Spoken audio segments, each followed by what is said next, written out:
بسم اللہ الرحمن الرحیم۔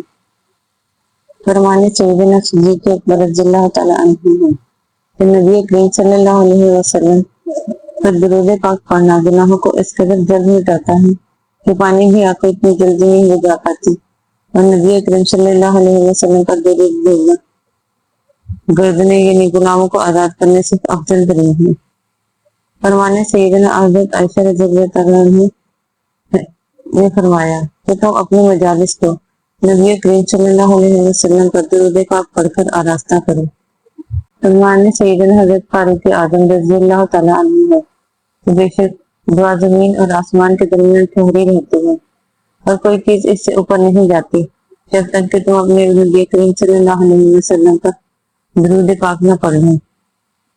فرمان سیدنا مولا علی مشکل کشا رضی اللہ تعالیٰ عنہ ہے کہ ہر شخص کی دعا پردے میں ہوتی ہے یہاں تک کہ محمد صلی اللہ علیہ وسلم اور آل محمد پر درود پاک پڑھیں۔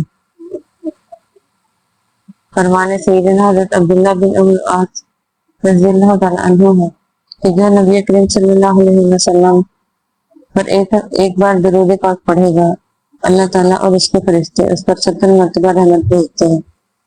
سبحان اللہ صلی اللہ علیہ وسلم۔